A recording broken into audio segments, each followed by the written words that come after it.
नमस्कार मित्रों, ज्योतिष मंत्रा चैनल पे आप सभी दर्शकों का हार्दिक स्वागत है। मानव जीवन में दुख और सुख आते जाते रहते हैं। कहना होगा कि मानव जीवन दुख और सुख की एक मिली जुली यात्रा है। अब काफी लोगों ने पूर्व जन्म में इतने पुण्य कर्म किए होते हैं कि उनको इस जीवन में कभी दुख का सामना नहीं करना पड़ता। उनका जन्म बहुत संपन्न परिवार में होता है और उनके जीवन में कभी भी उतार चढ़ाव नहीं आता। लेकिन ऐसे व्यक्तियों की कोई सक्सेस स्टोरी नहीं सुनाता है। अब कुछ ऐसे व्यक्ति होते हैं जिन्होंने जिनका जन्म संपन्न परिवार में हुआ है। उन्होंने अपनी आयु के एक खंड तक कभी भी विषम परिस्थितियां अपने जीवन में नहीं देखी, लेकिन जीवन में अचानक कुछ ऐसे बदलाव आते हैं कि उन्हें विषम परिस्थितियों का सामना करना पड़ता है। काफी ऐसे लोग होते हैं जो इन विषम परिस्थितियों का सामना नहीं कर पाते। इसके विपरीत काफी ऐसे लोग हैं जिनका जन्म बहुत गरीब परिवारों में हुआ। उन्होंने बाल्यकाल में काफी विषम परिस्थितियों का सामना करना पड़ा, लेकिन उनका डटकर मुकाबला करा। उनकी कुंडली में कुछ ऐसे योग होते हैं जो विषम परिस्थिति आने पे भी वो घबराते नहीं और उसका डटकर मुकाबला करते हैं और अंततः वो सफलता के शिखर को प्राप्त कर लेते हैं। तो आज की हमारी चर्चा का विषय है कुंडली के तिरछड़ाए भाव। कुंडली के 12 भावों के बारे में हम एक संक्षिप्त रूप में पहले चर्चा कर लेते हैं। कुंडली में 1, 5, 9 ये त्रिकोण स्थान कहलाते हैं। त्रिकोण के स्वामी सदैव शुभ फलदायक होते हैं। यह बृहत पराशर होरा शास्त्र और लघु पराशरी में लिखा है। केंद्र के स्वामी यदि शुभ ग्रह हैं तो शुभ फल नहीं देते और अशुभ ग्रह है तो अशुभ फल नहीं देते। 2 और 12 के स्वामी सम होते हैं। इनकी जो दूसरी राशि है उनके अनुसार ये फल देते हैं। अष्टमेश सदैव अशुभ फलदायक होता है। अब सभी ग्रंथों में तिरछड़ाए 3, 6, 11 के स्वामी पाप फलदायक माने गए हैं। अभी मैंने कहा त्रिकोण के स्वामी शुभ फलदायक होते हैं। वो शुभ फलदायक तभी होते हैं जब उनकी दूसरी राशि 3, 6, 11 में ना पड़े। अब ये हम जानने की कोशिश करेंगे कि 3, 6, 11 को क्यों हाईलाइट किया गया है। 3, 6, 11 के स्वामियों को पाप फलदायक बताया गया है। तो क्या कुंडली के 3, 6, 11 भाव उतने बुरे हैं कि इनके स्वामियों को पाप फलदायक माना गया है। मित्रों, आशा करते हैं कि आपने हमारा चैनल सब्सक्राइब जरूर किया होगा। यदि अभी तक आपने हमारा चैनल सब्सक्राइब नहीं किया तो चैनल को सब्सक्राइब जरूर करें और इस वीडियो को अंत तक देखें।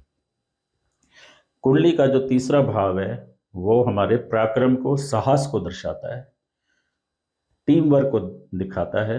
हमारे भाई बहनों का भाव है, छोटी यात्राओं का भाव है, हमारे जो टैलेंट का भाव है। छठा भाव जो है प्रतियोगिता का भाव है, कंपटीशन का भाव है, शत्रु का भाव है, रोग का भाव है, ऋण का भाव है। 11वां भाव जो है लाभ का भाव है, हमारी इच्छा पूर्ति का भाव है।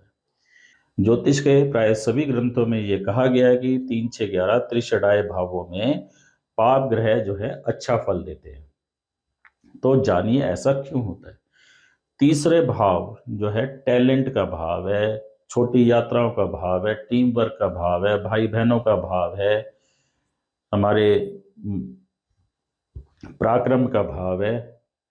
तो तृतीय भाव में पाप ग्रह होने से व्यक्ति में एक जिद होती है कि विपरीत परिस्थितियों में भी आगे बढ़ना है। उसमें इतना पराक्रम होता है, उतना साहस होता है कि वो विपरीत परिस्थिति आने पे भी घबराता नहीं है और अपने लक्ष्य को एक दिन अपनी मेहनत के द्वारा जरूर प्राप्त कर लेता है। तीसरे भाव में जिसके भी पाप ग्रह होता है, ऐसा व्यक्ति बिना थके बहुत देर तक कार्य कर सकता है, जो कि सफलता के लिए आज के समय में बहुत जरूरी है।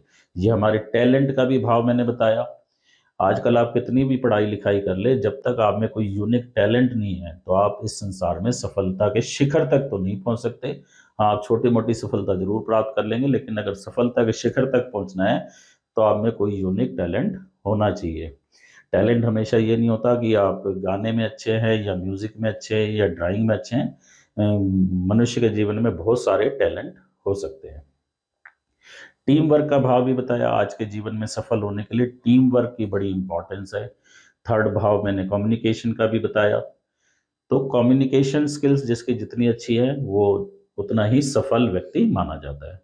तो तीसरे भाव में पाप ग्रह होने से व्यक्ति बहुत पराक्रम से कार्य करता है, टीम वर्क के रूप में कार्य करता है, और वो कभी भी विपरीत परिस्थिति आने पे घबराता नहीं है। अब शुभ ग्रह यहाँ होंगे तो यहाँ दो बातें होंगी, या तो उसके जीवन में ऐसी कोई बाधा ही नहीं आएंगी, विषम परिस्थिति आएंगी नहीं, और ऐसे व्यक्ति के जीवन में जब विषम परिस्थिति आती है तो वो उनका मुकाबला नहीं कर पाता। अब छठा भाव हमने बताया प्रतियोगिता का भाव है, हमारे शत्रुओं का भाव है, रोग का भाव है, ऋण का भाव है। अब ये शत्रु कौन है? शत्रु हमेशा वो नहीं होता जो आपसे लड़ाई लड़ने के लिए खड़ा है अस्त्र शस्त्र लेके। जब भी आप किसी कंपटीशन में बैठते हैं तो कंपटीशन में बैठे हुए अन्य लोग आपके कंपटीटर हैं, आपके शत्रु कह लीजिए या कंपटीटर कह लीजिए। तो यदि छठे भाव में पाप ग्रह है तो ऐसा व्यक्ति कंपटीशन से कभी नहीं घबराता और कंपटीशन में सफल होने के उसके चांसेस बढ़ जाते हैं। चाहे वो स्पोर्ट्स में कंपटीशन हो, छठा भाव स्पोर्ट्स पर्सन के लिए बहुत जरूरी है। स्पोर्ट में भी तभी आप जीत पाएंगे जब आपके मन में कंपटीशन की भावना हो। तो छठे भाव में पाप ग्रह होने से व्यक्ति के मन में प्रतिद्वंद्वी को पराजित करने की, या पराजित करने का वो मतलब नहीं है कि आपने अपने शत्रुओं को चारे खाने चित्त कर दिया। शत्रु को पराजित करने का मतलब है आप कंपटीशन में विजय प्राप्त करने की आप में एक तरीके से जिद होती है। छठा भाव ऋण का भी भाव है। अब आज के समय में ऋण कोई बुरी चीज नहीं है, वैसे जब ऋण का या कर्ज का शब्द हमारे जहन में आता है तो बड़ा नेगेटिव सा शब्द लगता है, लेकिन आज के समय में ऋण कह लो या लोन कह लो, यह बहुत जरूरी है। जिसके छठे भाव में पाप ग्रह है तो वो ऋण लेने से घबराता नहीं है, बहुत बड़ी योजना बनाएगा और वो ऋण लेके भी उस योजना को सफल बना लेगा, वो घबराएगा नहीं। अब इसके विपरीत छठे भाव में अगर पाप ग्रह नहीं है, शुभ ग्रह है, तो या तो उसके जीवन में मुसीबतें नहीं आएंगी, मुसीबतें आएंगी तो वो बड़ा घबरा जाएगा और विकट परिस्थितियों का सामना नहीं कर पाएगा। तो छठे में पाप ग्रह होने से व्यक्ति कभी भी ऋण लेके भी बड़े कार्य को सफल बनाने से घबराता नहीं है। छठा भाव रोग का भी है, तो छठे भाव में पाप ग्रह होने से अब जीवन में रोग तो सभी के आते हैं ना, बहुत ऐसे कम व्यक्ति होंगे जो बाल्यकाल से ही बहुत स्वस्थ रहे होंगे और अंतिम अवस्था तक स्वस्थ ही रहे। छठे भाव में पाप ग्रह होने से हमारी जो प्रतिरोधक क्षमता होती है, जिसको हम इम्यूनिटी कहते हैं, वो बहुत बढ़ जाती है और हम इम्यूनिटी के द्वारा किसी भी रोग पे काबू पा सकते हैं। रोग पे काबू पाने के लिए सिर्फ दवाई काम नहीं करती, आपकी इम्यूनिटी, इनर स्ट्रेंथ भी होनी चाहिए। तो छठे भाव में पाप ग्रह होने से आपकी इनर स्ट्रेंथ बहुत बढ़ जाती है, तो आप रोग पे काबू पा सकते हैं अपनी इम्यूनिटी के द्वारा।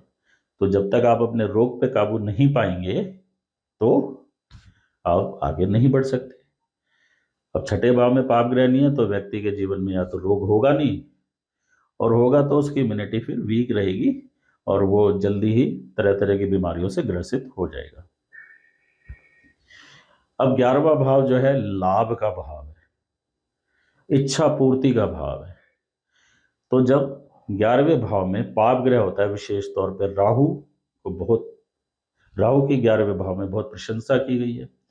तो ऐसा व्यक्ति जो है जिसके 11वें भाव में पाप ग्रह हो, वो लाभ प्राप्त करने की उसमें एक बहुत ही जबरदस्त इच्छा शक्ति होती है, और 11वें भाव में पाप ग्रह होने से व्यक्ति को कठिन परिश्रम के द्वारा ही सही लेकिन लाभ जरूर मिलता है। सबसे आदर्श स्थिति तो यह है कि व्यक्ति के केंद्र में शुभ ग्रह हो, त्रिकोण में शुभ ग्रह हो और 3, 6, 11 में पाप ग्रह हो। केंद्र में शुभ ग्रह है तो उसको ज़्यादा संसार में दिक्कत आती नहीं है। केंद्र और त्रिकोण में शुभ ग्रह, मान लीजिए किसी के केंद्र में भी शुभ ग्रह नहीं है और त्रिकोण में भी शुभ ग्रह नहीं है, तो ऐसे में 3, 6, 11 में यदि उसके पाप ग्रह हैं तो वो जीवन में विकट परिस्थितियों में भी घबराएगा नहीं और समस्याओं का डटकर मुकाबला करेगा। तो त्रिषडाय में पाप ग्रह होने से व्यक्ति के जीवन में बड़ी से बड़ी चुनौती भी आएगी तो वो उसका डटकर मुकाबला करेगा और कभी भी सरेंडर की स्थिति उसके जीवन में नहीं आएगी।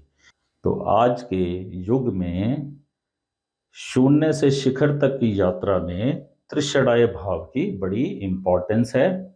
जीवन में व्यक्ति यदि कठिन परीक्षा पास करके आगे बढ़ता है तो उसकी सफलता का शोर दूर तक सुनाई देता है। आज के समय में नीट हो, जेई हो, आईएएस हो, आईपीएस हो, आईआरएस हो, ऐसी परीक्षाओं को पास करने के लिए त्रिषणाय भाव में पाप ग्रह का होना बहुत जरूरी है, क्योंकि ये वो परीक्षाएं हैं जिनमें आपको अपने प्रतिद्वंदी से आगे निकलना होता है। तो हम सक्सेस स्टोरी उन्हीं व्यक्तियों की डिस्कस करते हैं जो विषम परिस्थितियों से आगे बढ़े। तो आप ऐसे अनेक उदाहरण उठा के देखेंगे जो विषम परिस्थितियों में आगे बढ़े हैं, तो उनके 3, 6, 11 में पाप ग्रह जरूर होंगे, कम से कम 3, 6, 11 में से किसी एक भाव में। तीनों में पाप ग्रह है तो ऐसा व्यक्ति तो कितनी भी विषम परिस्थिति आ जाए कभी घबराएगा नहीं। तो आशा करते हैं आपको ये वीडियो पसंद आया होगा। अगर आपको ये वीडियो पसंद आया है तो इसे लाइक जरूर करें और शेयर करें। अभी तक आपने हमारा चैनल सब्सक्राइब नहीं किया तो इस चैनल को सब्सक्राइब जरूर करें और बेल आइकॉन को प्रेस करना ना भूलें, जिससे आपके पास लेटेस्ट वीडियो की जानकारी आती रहे। अगले वीडियो में हम डिस्कस करेंगे कि हमारी कुंडली में कौन से ऐसे ज्योतिष योग होते हैं जो हमें मकान का सुख देते हैं। तब तक के लिए हमें आज्ञा दीजिए। धन्यवाद।